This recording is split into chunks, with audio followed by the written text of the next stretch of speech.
অসমলৈ মেহমুদ মাদানী আহিছিলে আৰু কালি অসমত প্ৰৱেশৰ পিছত প্ৰায় 12-14 ঘণ্টা হোৱাৰ পাছতো এই বিষয়টো বা মাদানীৰ আগমন অসমৰ ৰাইজে গম পোৱা নাছিলে আৰু অসমৰ অতি শক্তিশালী মুখ্যমন্ত্ৰীও গম পোৱা নাছিলে নিশা 9:30 বজালৈ।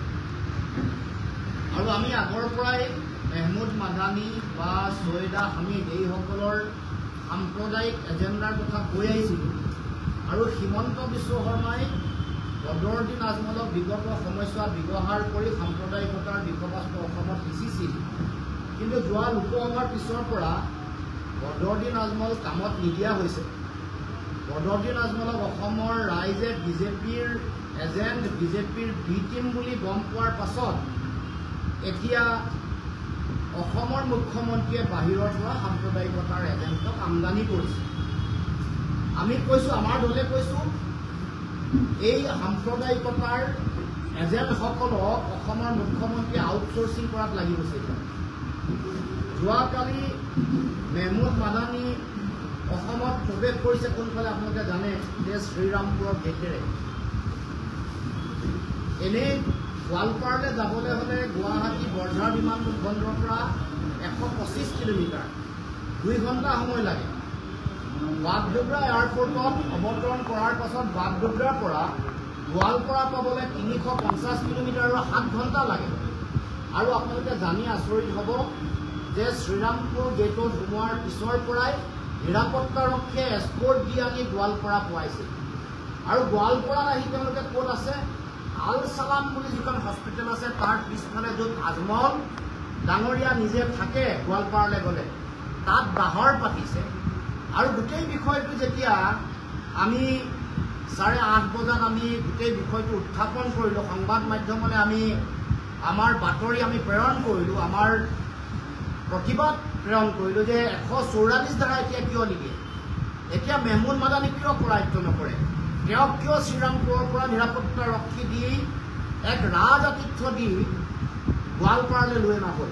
এই প্ৰশ্নবোৰ উত্থাপন কৰাৰ লগে লগে 9টা বজাত সংবাদগোষ্ঠীক সম্বোধন কৰাৰ লগে লগে 9:02 সংবাদগোষ্ঠীক সম্বোধন কৰাৰ লগে লগে আমি দেখিলোঁ যে অসমৰ মুখ্যমন্ত্ৰীয়ে 9:21 এটা টুইট যোগে মেহমুদ মাদানীৰ অহাৰ কথা তেওঁ অসমৰ ৰাইজক ৰাজহুৱা কৰিছে। 9:30 বজাত তেওঁ ছ'চিয়েল মিডিয়া ফেচবুকলৈ গৈ তেওঁ সতৰ্ক দৃষ্টি ৰাখিবৰ কাৰণে নিৰাপত্তাৰক্ষীসকলক নিৰ্দেশনা দিয়া কথা ক'লে। মোৰ এতিয়া কথা হ'ল যে অসমত ইমান দুৰ্গম এটা ডাঙৰ বিভাগ আছে, জামাত জমিয়ত উলেমায়ে হিন্দ, এই এটা অনুষ্ঠান যিগৰাকী ব্যক্তিয়ে অলপ দিনৰ আগত মুখ্যমন্ত্ৰীৰ বিৰুদ্ধে প্ৰৰোচনামূলক মন্তব্য আগবঢ়াইছিল বা বিভিন্ন ধৰণৰ সাম্প্ৰদায়িক মন্তব্য আগবঢ়াবলৈ চেষ্টা কৰিছিল, সেইগৰাকী ব্যক্তি আহি অসমত শ্ৰীৰামপুৰ গেটত প্ৰৱেশ কৰিছে আৰু অসমৰ মুখ্যমন্ত্ৰী, অসমৰ গৃহ বিভাগ, অসমৰ ইণ্টেলিজেন্সে গম পোৱা নাই, এই কথা কেতিয়াও হ'ব নোৱাৰে। সেইকাৰণে আমি আগতেই মেহমুদ মাদানীৰ লগত দীঘলীয়া বিজেপিৰ যিটো সম্পৰ্ক, ৰাষ্ট্ৰীয় লোকদলৰ পৰা কেনেকৈ তেওঁ ৰাজ্যসভাৰ সাংসদ হৈছিলে, গুজৰাটৰ ভোজত হোৱা ভূমিকম্পত কেনেকৈ 4 লাখতকৈ বেছি ভঙা ঘৰৰ ধ্বংসস্তূপত পৰিণত হোৱা ঘৰৰ ঠিকাটো কোনে পাইছিলে, আৰু সমগ্ৰ ভাৰতবৰ্ষত চৰ্চা আছিলে যে সাম্প্ৰদায়িক সংঘৰ্ষৰ মূলতে মেহমুদ মাদানীৰ দৰে ব্যক্তিও জড়িত হৈ আছে। এই কথা বতৰাবোৰ যেতিয়া আমি কৈছিলোঁ, তেতিয়াই এই কথা ৰাইজে গম পাইছিলে যে বিজেপিৰ লগত মেহমুদ মাদানীৰ সম্পৰ্ক আছে। হিমন্ত বিশ্ব শৰ্মাই বদৰুদ্দিন আজমলক ব্যৱহাৰ কৰি মেহমুদ মাদানীক আমদানি কৰি অসমত সাম্প্ৰদায়িকতাৰ তৃতীয় এটেম্প, থাৰ্ড এটেম্প এটা কৰিব খুজিছে। আগৰ 2টা এটেম্পত মেহমুদ মাদানীৰ বক্তব্যৰ যোগেদি কৰিব খুজিছিল, নোৱাৰিলে।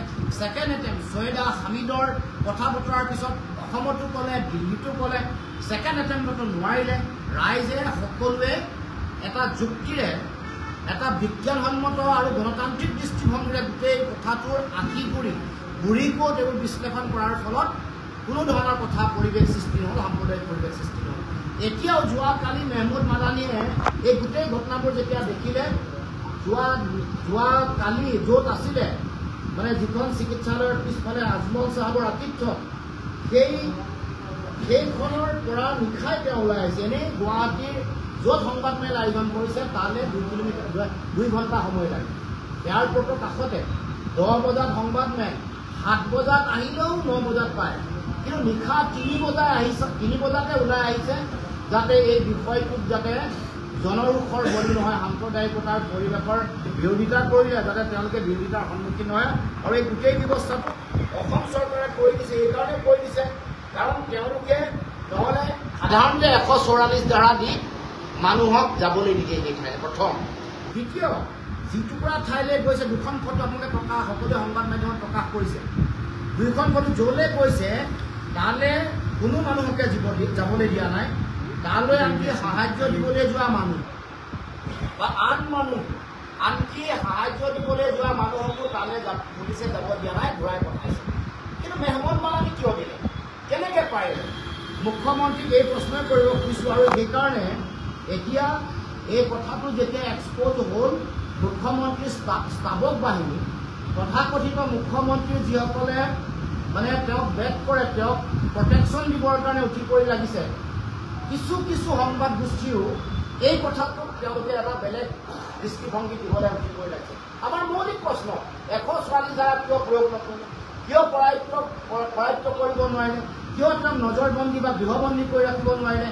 আজিও তেওঁ সংবাদ মেলত মোক কৰায়ত্ব কৰে বুলি প্ৰত্যাহ্বান জনোৱাৰ পিছত মুখ্যমন্ত্ৰী কলিজা কিয় নহ'ল মেহমুদ মাদানী কৰায়ত্ব কৰিবৰ কাৰণে? মানে এতিয়া তেওঁলোকে আজিতো কোনোবাই কৈ আছে যে তেওঁলোক বোলে হেৰিহে, তেওঁলোকৰ এজেণ্ট নহয়। কিন্তু এইখনতে স্পষ্টকৈ তেওঁৰ অফিচিয়েল ৱেবছাইট, জামিয়াত উলেমাই হিন্দৰ অফিচিয়েল ৱেবছাইটত তেওঁ যে লোকদল RLD ৰাষ্ট্ৰীয় লোকদলৰ পৰা তেওঁ ৰাজ্যসভাৰ সাংসদ হৈছিলে, তেওঁ যে সদস্য হৈ আছে, এই কথা ইয়াত লিখা আছে। এইটো কথা যদি ভুল হয় আমি, কাৰণ এইটোতো আৰু ৰাজ্যসভাৰ সাংসদগৰাকীয়ে মিছা কথা ক'ব নোৱাৰে, গাঁৱৰ পৰা প্ৰতিনিধিত্ব কৰা ক'ব নোৱাৰে। ৰাষ্ট্ৰীয় লোকদল কোন হয়? অজিত সিঙৰ ৰাষ্ট্ৰীয় লোকদল। আজিও NDAৰ তেওঁলোকে NDAৰ লগত আছে।